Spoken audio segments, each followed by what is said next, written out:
All right, so kicking off another deep dive here, and today we're going to get into something that I think a lot of people can relate to, at least on some level, frozen food. Yeah, frozen food. Who doesn't love some good Yeah. frozen food sometimes? But this is actually way more interesting, I think, than just talking about the pros and cons of frozen food or whatever. Mm, We're actually going to be looking at a specific company, exactly. Oh, McCain Foods. McCain. Yeah, and how they basically used market research to Yeah. just completely explode and become like a global player. Right. I mean, I think everyone knows McCain, at least for like their French fries, right? Right. Yeah, they're pretty much a staple in any frozen food aisle you walk down. Yeah.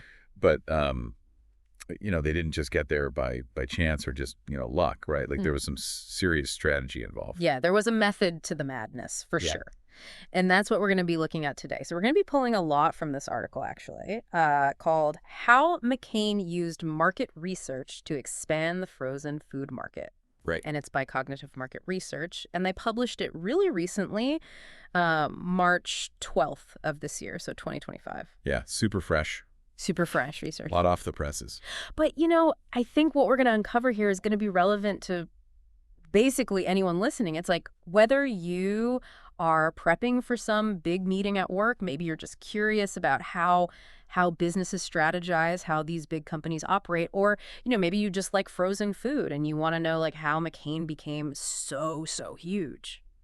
Yeah, I mean, like you said, like whether you work at a massive company or you're running your own little small business, or even if you're just thinking about like your own career trajectory, like understanding how to spot trends, how to understand what people actually want, what they need. Like Right. that's such a valuable skill set no matter what you do.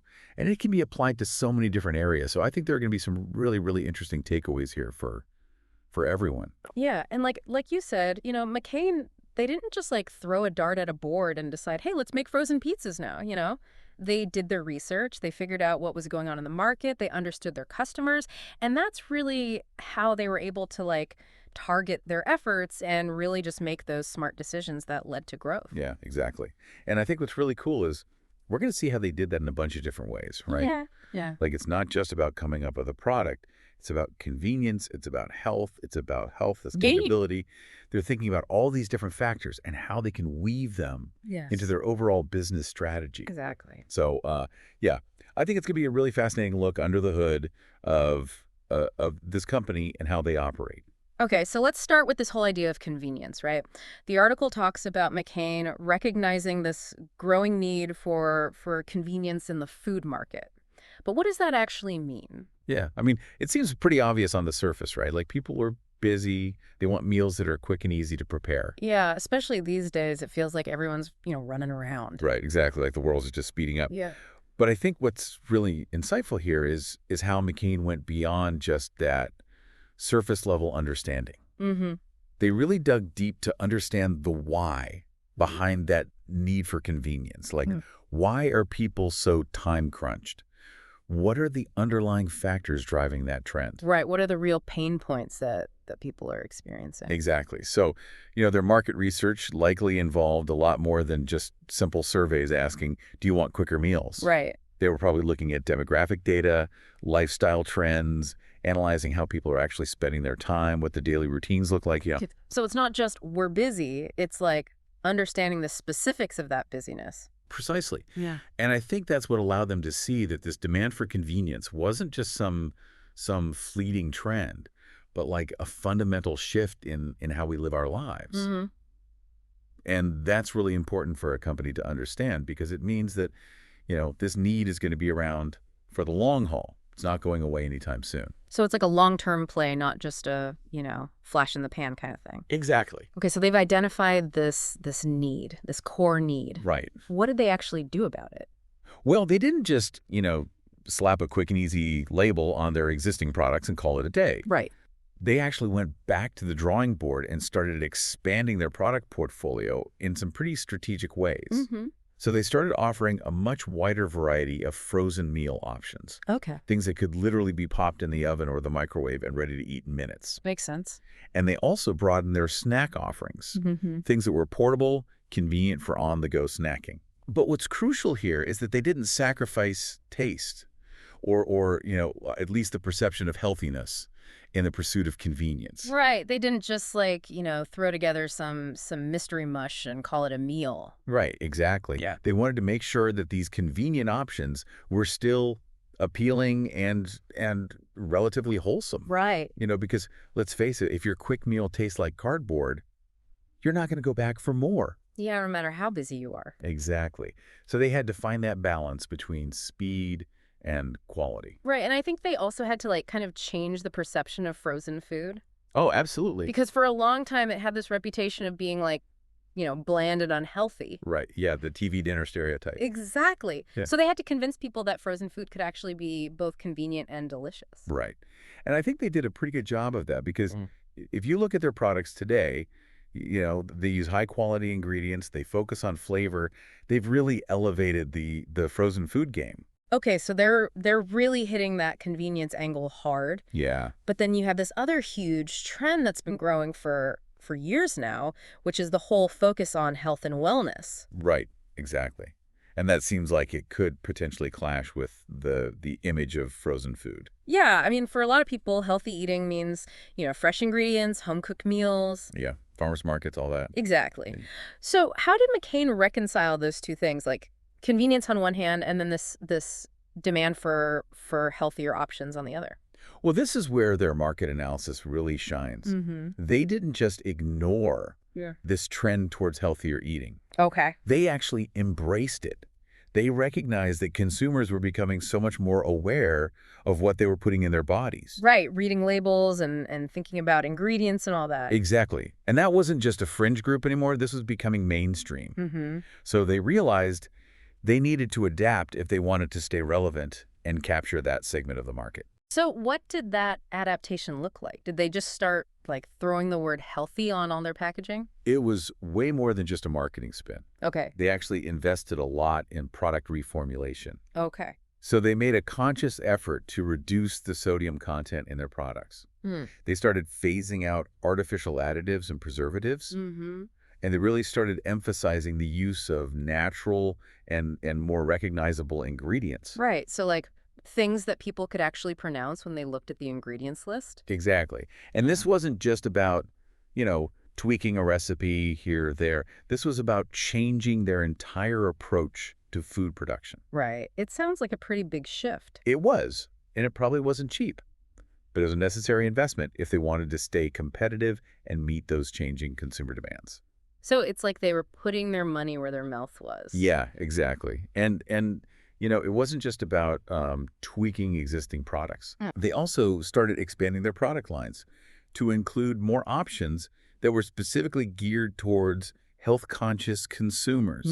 So you started seeing more gluten-free options popping up, Right. more low-calorie meals, Okay. things that were specifically tailored to meet different dietary needs and preferences. So it was like they were saying, hey, we hear you and we're going to provide you with options that align with your health goals. Exactly. And that's a really powerful message to send to consumers, especially those who are, looking for healthier choices but still want the convenience of frozen food. Right. It's like finding that sweet spot. Okay, so they're killing it on the convenience front. They're addressing this growing demand for healthy options.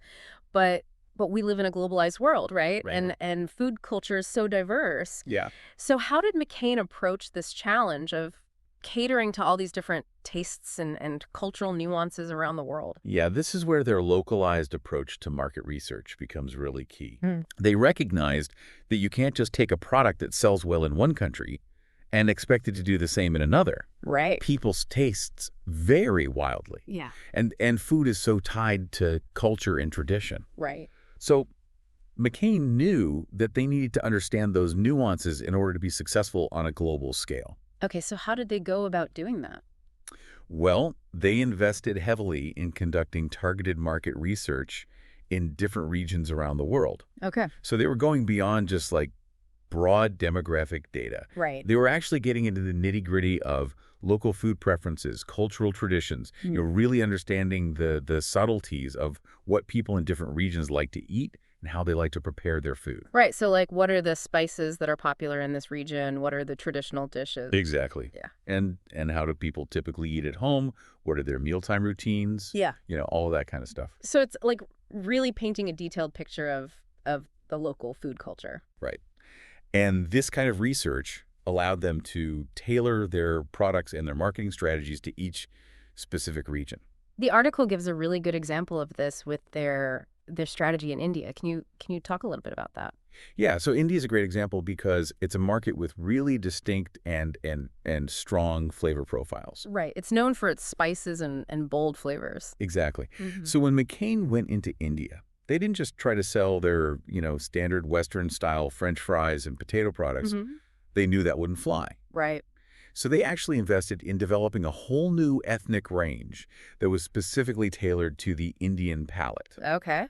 So they started offering things like spicy potato patties, vegetable-based snacks that were flavored with traditional Indian spices. Mm-hmm. And this was a huge success because it showed Indian consumers that McCain was actually taking the time to understand their culture and their preferences. Right. They weren't just trying to, force feed them something that wasn't really relevant to their tastes. Yeah. Exactly. It was a sign of respect, Yeah. and that built a lot of trust with consumers. So it's like they were saying, hey, we're not just here to sell you our stuff. We're here to be a part of your community. Right, exactly. And that approach has paid off big time for McCain in India. Makes sense. It's like that old saying, right? You gotta know your audience. Yeah, absolutely. And when you're operating at a global market, that means knowing a lot of different audiences. Right. Okay, so we've talked about convenience, we've talked about health, we've talked about adapting to regional tastes, Mm. but there's another big piece of the puzzle that we haven't touched on yet, which is sustainability.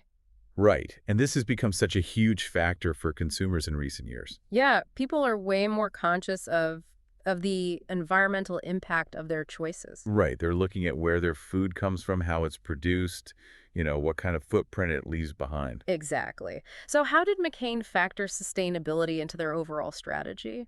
Well, like with the other trends we've discussed, they didn't just pay lip service to sustainability. Okay. They actually made it a core part of their business operations. Mm. And again, this goes back to their market research. They were seeing that consumers were increasingly demanding more sustainable practices from the companies they supported. Right. So it's not just about doing the right thing, it's also good business sense. Exactly. And McCain understood that. Okay, so what did their commitment to sustainability actually look like in practice? Well, they made a number of commitments. They started sourcing their ingredients more sustainably. Okay. So they were working with farmers who were using environmentally friendly practices. They were also implementing more sustainable farming practices themselves. Okay. Things like reducing water usage, minimizing pesticide use, really focusing on minimizing their impact on the land. Right. So it's like thinking about the entire life cycle of their products from farm to table. Exactly. And they were also working to reduce their carbon footprint across their entire supply chain and their production processes. Okay. So they were looking at things like energy efficiency, waste reduction, really trying to minimize their overall environmental impact. Right. So it's like a holistic approach to sustainability. Yeah. And the article mentions a specific example of this in India where McCain achieved global GAP certification. Okay. Yeah. Can you talk a little bit about that? What does that mean exactly? So global GAP is like this internationally recognized standard for good agricultural practices. Mhm. And it covers a whole range of things from food safety to environmental sustainability to worker welfare. Okay.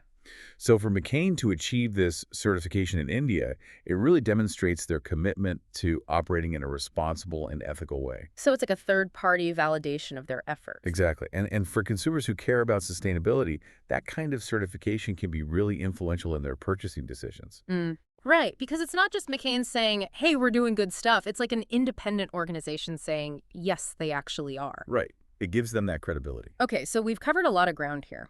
We've talked about how McCain has really tapped into these major trends: convenience, health, regionalization, sustainability. Right. But there's one more really important piece of the puzzle that we can't leave out, which is digital transformation. Yeah, absolutely. Like, you can't really talk about reaching consumers today without talking about the digital world, right? Yeah, not at all. So how did McCain leverage digital in their expansion efforts? Well, they understood that to really connect with consumers today, especially younger generations, they needed to have a strong and engaging digital presence. Makes sense. I mean, everyone's online these days. Right. So it's not just about having a website, it's about being active in the digital space. Exactly. And McCain really embraced that. They invested in developing a comprehensive digital marketing strategy. Mhm. So this included things like being really active on social media, Okay. engaging with consumers on platforms like Facebook, Instagram, wherever their target audience was hanging out online. So it's not just about, posting ads. It's about actually having conversations with people, building relationships. Exactly. And they also started collaborating with digital influencers. Okay. So these are people who have large followings online and who are trusted by their audience. Right. And by partnering with these influencers, McCain was able to tap into those existing communities and reach a whole new set of potential customers. Makes sense. And it's a lot more authentic than just, a traditional ad campaign. Yeah, exactly. People trust recommendations from people they follow, Yeah. way more than they trust some random company trying to sell them something. Right. It's like word of mouth marketing, but on a digital scale. Exactly. Hmm. And McCain also started creating a lot more interactive and informative online content. Mhm. So they were sharing recipes, they were providing cooking tips, they were creating videos, blog posts, all sorts of things that would engage consumers and provide them with value. Right. So it's like they were becoming a resource for people who are interested in cooking and food in general. Right. And all of this was designed to build a strong brand community online. Mm-hmm.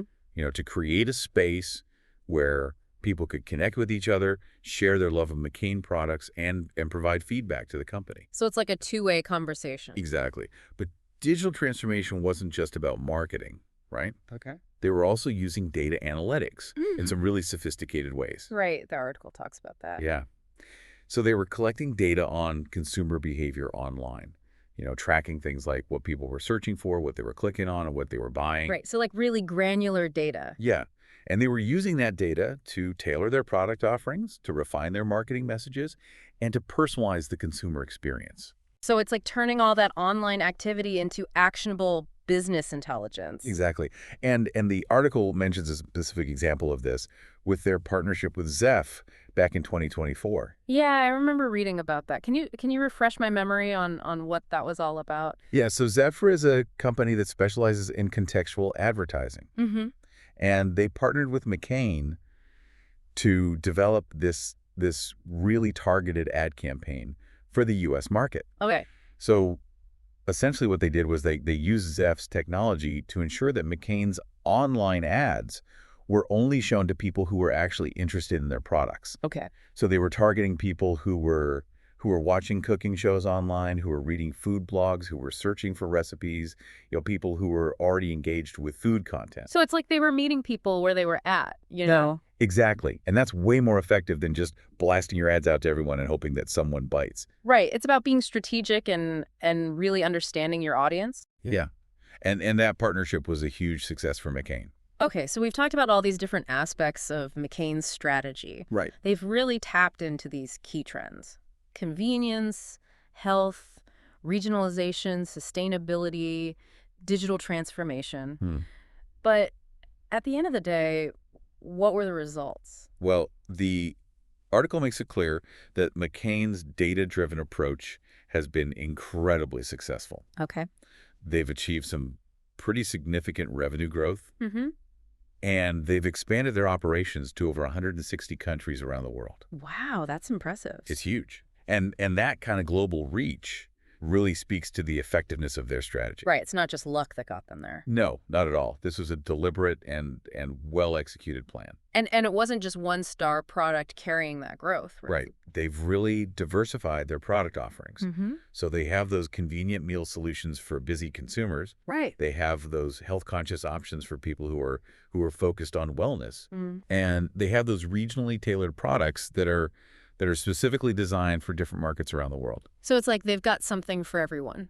Yeah, pretty much. Yeah. And that's a really smart strategy because it means that they're not reliant on just one product or one market for their success. Right, they're spreading the risk. Exactly. And beyond just the sales figures, it sounds like their brand reputation has also gotten a boost. Oh, absolutely. So how has all of this impacted their image? Well, their commitment to sustainability has definitely resonated with consumers. Mm-hmm. People see that they're making a genuine effort to operate in a more responsible way. Right. They're not just greenwashing. Exactly. Yeah. And their savvy digital engagement has also helped to build trust and loyalty with consumers. Mm. People feel like they can actually connect with the brand online. Right. They feel like they're being heard. Right. So it's like they've created this sense of community around the brand. Yeah. And all of that has really helped to solidify McCain's position as a leader in the frozen food industry. Okay, so as we start to wrap up here, I think the big takeaway from this deep dive into McCain Foods is that their success isn't just about, making good frozen food. Okay. It's about understanding the market. It's about adapting to changing consumer preferences. Yeah, it's about being proactive and anticipating those changes before they even happen. Exactly. And it's about making data-driven decisions. Right. They didn't just guess. Yeah.